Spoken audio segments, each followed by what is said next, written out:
Hi, I'm Olivia and I'm the Southern Yankee Stitcher. This is my Flosstube number 1.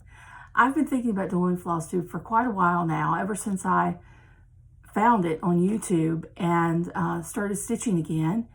And I kept coming up with reasons why I shouldn't do it. Oh, I just wasn't ready, I didn't have enough whips, and all kinds of things. But today, I decided today's the day. I'm just going to bite the bullet and do it and get this thing started. If I don't like it or you don't like me, I won't do it very long. But if we both like it, then I plan to be on here for quite a while. You may wonder why I got the name Southern Yankee Stitcher. And I came up with that for Instagram first, and then just brought it here to my channel. I was born and raised in Maryland, which people in the South would consider me a Yankee. I lived in the same home from the time I was born till I was 23. I was married and had one child when I moved out. My husband was in the service. And when he got on shore duty, we moved to Virginia, lived there for a while. And then when he got out of the service, we moved to South Carolina, his hometown. And I've been here for 23 years now in South Carolina. So some things I do, people might consider a little bit Yankee, and some people may consider things a little bit Southern. After I lived here in South Carolina for a few years, I'd go back home to Maryland and people would say, "Where'd you get that accent? You sound so Southern." And I said, "Well, I didn't get it on purpose. I don't know. I guess I just picked it up." And then people here in South Carolina, especially the first few years I was here, they'd say, "You're not from around here, are you?" And I said, "No, I'm from Maryland." They say, I thought so. I thought so. So I'm a little bit of both worlds, you might say. I am married and I have 3 children, 2 girls and a boy. They are ages 30, 27, and 21. And I'm the grandmother of 2 little boys, ages 2 and 4. And those, my children and grandchildren are my heart. They're my heart. I've been stitching since, really, I was a kid. I was pretty young in elementary school. I don't remember what age. But my older sister, she was 5 years older. Whatever she did, I wanted to do. And I remember her starting embroidery, and I was embroidering then too. I can't remember if it was like a dress or scarf or pillowcase or something I did, but I remember these beautiful royal blue satin stitches, and that she was doing on hers, and I wanted to do that on mine too. I didn't start cross stitch till I was probably 10 or 12 maybe. We did a lot of crafting in our home, and my mother would sometimes take courses at the extension office, and I think that's where she took a cross stitch course or class. And she brought home a kit to me and my sister, and it was a little pineapple, and that was the first cross stitch I did. Well, as a child and young tween, I guess you'd say, I had a dollhouse, and I would cross stitch things for my dollhouse. I cross stitch things for my room. And then as I got older and was out of school and in the workforce, I would stitch some pictures for my home or my future home and for my hope chest. And then after I married and had children, I stitched things for the nursery and Christmas stockings for everyone. The last stocking I did was for me, and it took a while to get that one done. Everybody else was a priority. You know how that is. And then I didn't stitch for about 15 years. I just was busy with kids and, other interests, I guess. And back in, I guess, the fall of 2019, I picked it up again. And I got started again because I was watching some YouTube home decor videos. And I like to decorate. And a video came up. It was a home tour. And you went through this home tour and I believe it started in the living room. And there were, first thing I saw was this floor stand. And the floor stand had this beautiful round cross stitch piece in vivid colors. I thought, oh, that's so pretty. Just even sitting there in the stand is pretty. And then as the tour went on, they went down this hall towards the bedroom, and on each side there were samplers hanging on the walls. Well, that was the home of Deb from Country Stitchers, Deb and Liz from Country Stitchers. Her home is beautiful. Her stitching is beautiful. She has exquisite taste. I mean, just beautiful. And I said, well, that's what I need to do. I need to do some stitching for my home. I want my home to look like her home. Her home looked great. So that's when I picked it up, and it was really a good time to start again because, we were all home a lot in 2020, and so I got a lot of stitching done in 2020. Let's see. I've watched a lot of Flosstubers, and there are certain channels that I just radiate towards first and subscribe to them, and I would watch their current things, and then I'd go back and binge watch all their old stuff. And the first one I really got hooked on was the Sunshine Stitchers, and I learned so much from them. They each have a different style and a way of doing things, and each Flosstuber that I've watched, though that channel and then others too, I've learned something from each and every person because everybody has a different take on things. And that's one of the reasons I wanted to do Flosstube, to give my take on things, because you all have inspired me to think outside the box, to make things my own. And so that's what I've started to try and do. One Flosstuber that I watch is Valerie, Stitching in the Barn. And Valerie, she has a beautiful home. She has beautiful stitching, beautiful quilts. Her home, I've only seen bits and pieces of it in the videos, but my dream home has always been a stone home.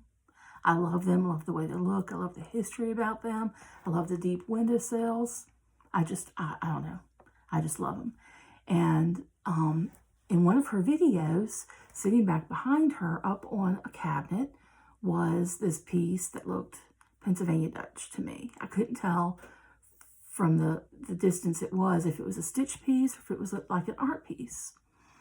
Well, then a video or two later, she commented and said that other people had commented about that same piece that I noticed. And she said, it is something I stitched years ago.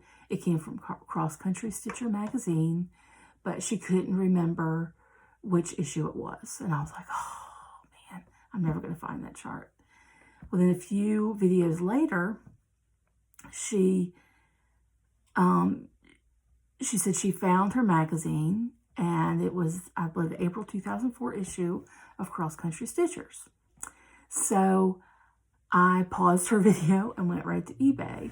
And on eBay, the only one I could find was the whole year. And they do 6 issues a year. It was $39.99. And I had a hard time justifying spending $40 for one chart because I didn't know that I'd want anything in any of the other magazines. So I just put it on my watch list, and I watched it. And every few days I went back. I kept going back in there, and it had, a close-up picture of each issue, and I would scour the front and try and find something else that I would want to stitch in these that would make me feel a little bit better about spending the $40. And I didn't see a whole lot. A lot of things in those issues, even though they were 2004, they look kind of 80s and 90s to me, the patterns. And so they just didn't scream out to me as something I wanted to stitch. But I finally just bit the bullet after going in and looking at that listing so many times. I was like, Olivia, come on. Tell myself, just spend the $40. You've wasted $40 before, and this won't be a waste. It's something you really want. So I did, and I got the issue. And here's the issue. Well, I got all 6 issues. Cross Country Stitcher.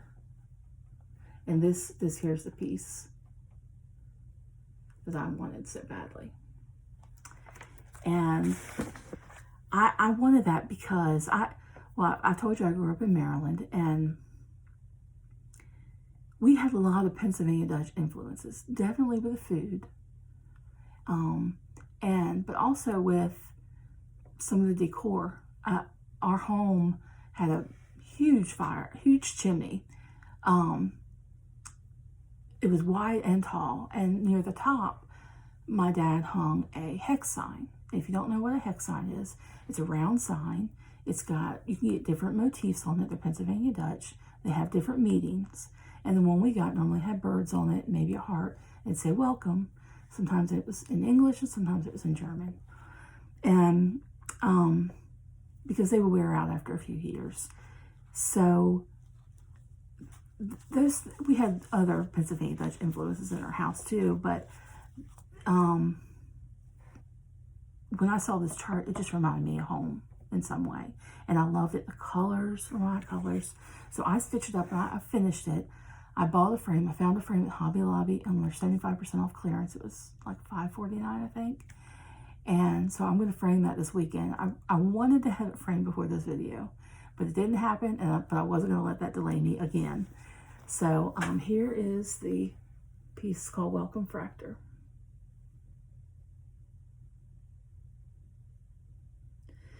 These colors, I'm a primary color girl. I mean, I love red, yellow, and blue.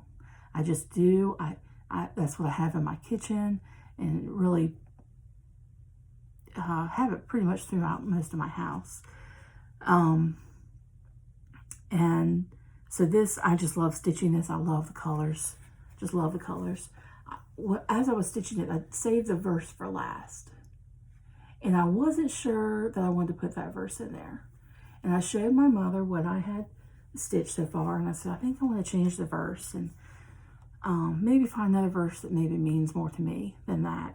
And she said, but that's a good verse. And I said, well, yeah, it is a good verse. Okay. So I ended up just stitching it as charted. And I thought, you know, mother's always best. Mother always knows best. And I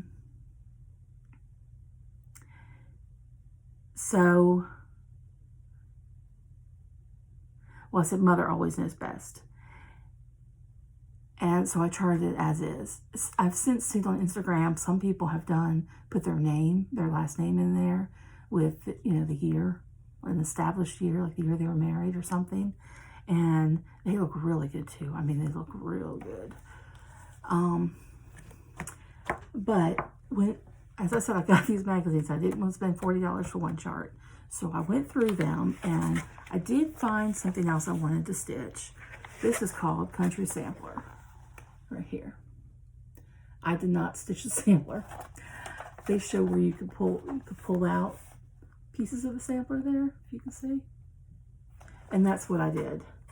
Now, if you see, this top one has some hearts on it, on the cat, and then up at the top, an angel. That dated to me, and I didn't like that. So I stitched this without the angel or the hearts. This bottom one I stitched as is, and I made them into smalls. The reason I did that is I have this antique dough bowl. It's big. It's big, y'all. Big dough bowl. And I love it. I've had it for years, and I love having it on display. And I don't always I have trouble sometimes filling it with things that look good. Christmas time's easy. You know, you put greenery and some Christmas balls in there, you're done. You know, Easter, you can put some Easter eggs in there, and that's good. And maybe in the fall you have some gourds. But the other time of year, it's hard for me to do that. I'm not one of these people that can just throw things together and they look good. I have a friend that can do that. You can give her 4 or 5 things and she can put them together and it looks amazing. She just has a gift and an eye for that, but I do not. But anyway, back to these pieces from the magazine. This is the first one that I stitched and made into a small. And you see I don't have the hearts on there. This is just corduroy on the bottom. I bought some corduroy for another craft project I was doing. And I actually bought at a thrift store on the clearance rack at a thrift store. They actually have clearance racks at thrift stores. Who knew? It was a little girl's jumper. And it's really a petite brown corduroy. And I liked it a lot on this. And then the back, I just did. This looks like homespun, but it's not. It's printed fabric. It's something I just had in my stash. And some buttons. I have tons of buttons. And the other one, I wanted to look similar, but not exactly the same. So I did here. This is homespun on this side of this one with some buttons. And then corduroy on the back. And, you know, I filled these with sawdust. And I still every once in a while see a little piece of sawdust on there because it made a big mess. and it got all of my stitching. I was really worried about it. I see a little bit in here, but it's fine. It comes off. I need to take probably a lint roller to it to get the little fragments. I finished these yesterday. So, I have a lot more smalls to make to fill this bowl, but they're easy. I like doing smalls so you get, instant satisfaction almost. You can stitch those up in no time. Pardon me while I get a drink of water. Sorry, I've been having a little tickle in my throat because of some allergies and didn't want to start coughing. When I started stitching back in 2019, I wanted to make this a hobby that wasn't a financial drain. I've gotten to some hobbies before where I've spent some money and then regretted it. So I'm really trying I'm trying not to spend too much money on this. But when you go to a store and you see all these fabrics and flosses and things you want, my LNS is Panda's Crossing, and it is an hour away. So I've only been there like 3 times since I started stitching. A lot of what I do is online, but it's hard for me to buy fabrics online. It's unless it's like a called for fabric, if you're trying to pick something out to make it different, it's hard for me to do that without getting a big stash, and I don't want a big stash. So I'm trying not to have a big stash. It's growing though. But this chart here was something I got at a thrift store, and it is Homespun Elegance, designs by Sandra Sullivan. It's the Purely Samplers line, and this particular one's called Button Heart Sampler. Right here. And I got this for like $1 or something.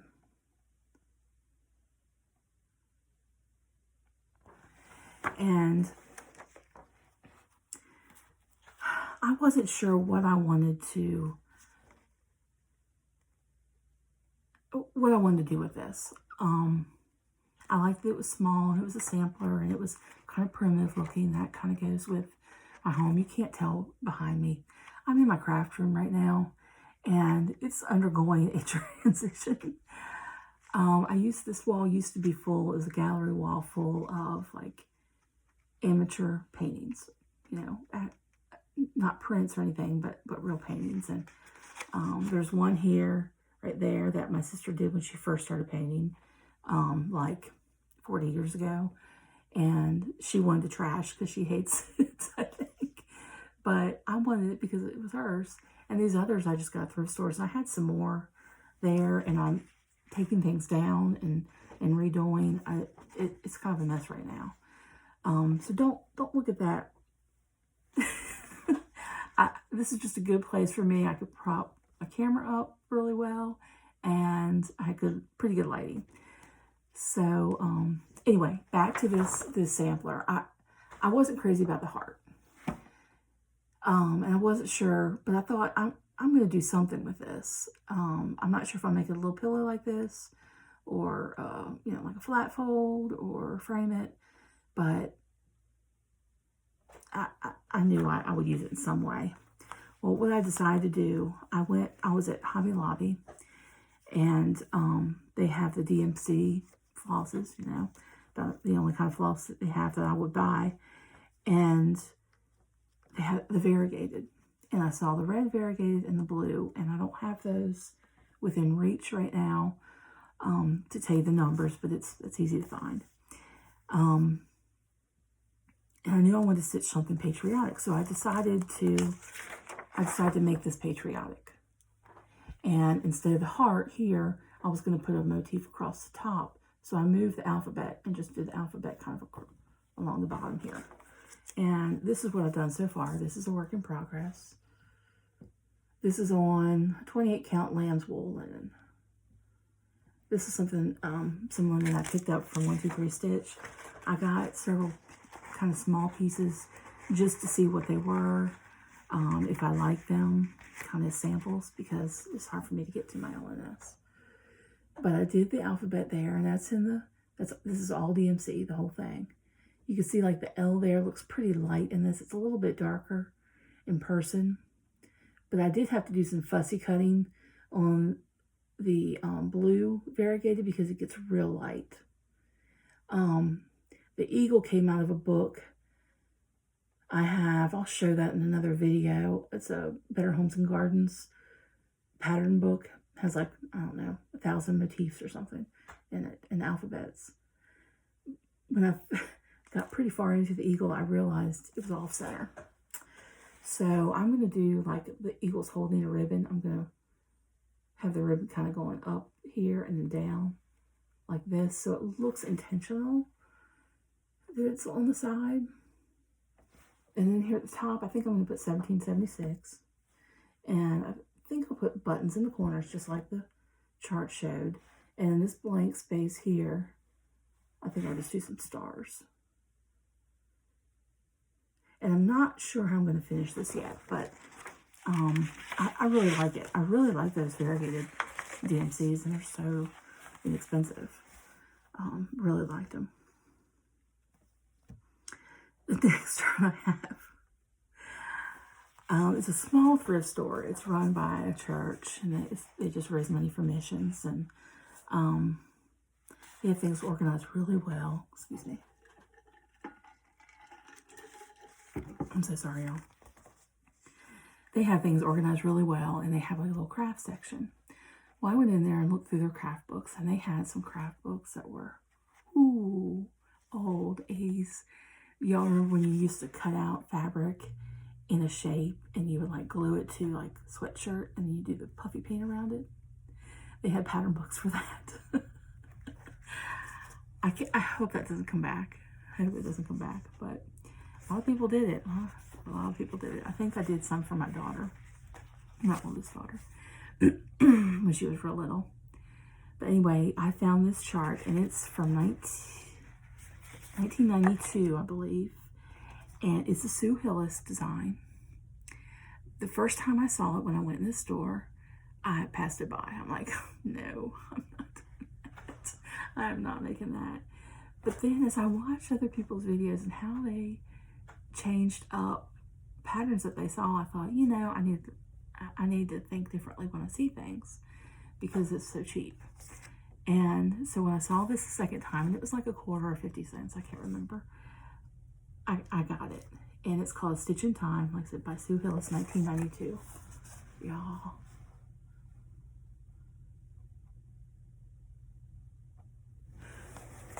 You remember people with cross stitch on their shirts? I never had that. But I remember people having it. What I wanted is this pattern right here, the sewing machine. And I want to hang it right over there above my sewing machine. This is going to become my stitching wall. It's going to be my stitching wall. So everything that's up there is going to come down. And I'm in the process of doing that now. Well, I started this pattern, and I was trying to use up every little bit of fabric that I had, and I had some Ada. I don't even know what count it is. It's a large count, large weave, so small count, I guess, the number small.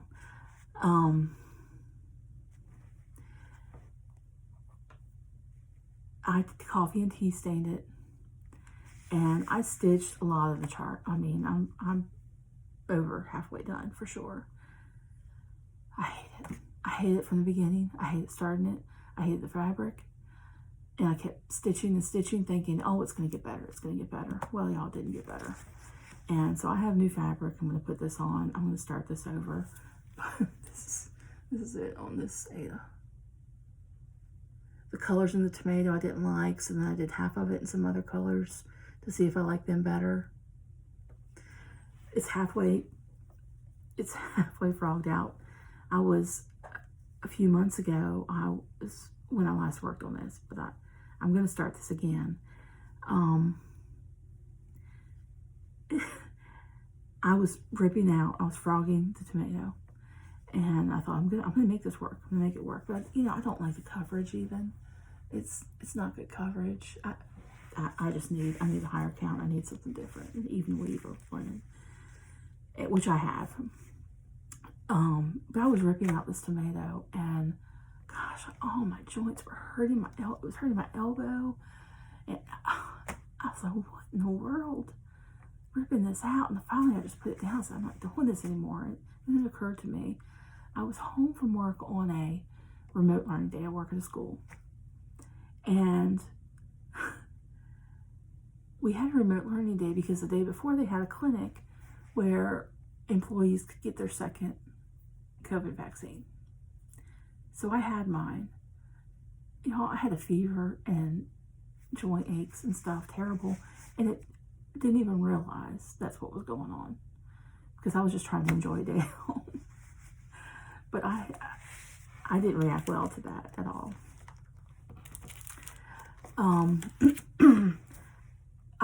I've just finished a Blackbird piece. I'm not going to show that to you today because I have a frame for it. I want to go ahead and get it finished before I show you that.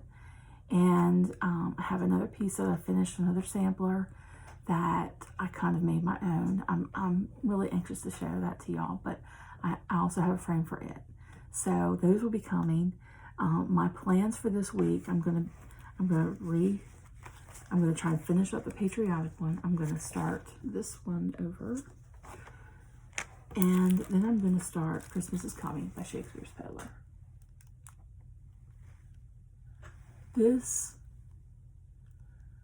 I saw this chart. It just brought back so many memories. It says, Christmas is coming, the goose is getting fat. Please put a penny in the old man's hat. If you haven't got a penny, a halfpenny will do. If you haven't got a halfpenny, then God bless you. That was a song that I sang in elementary school. I think it was 2nd grade. We sang it in a program for our parents. And I love that song.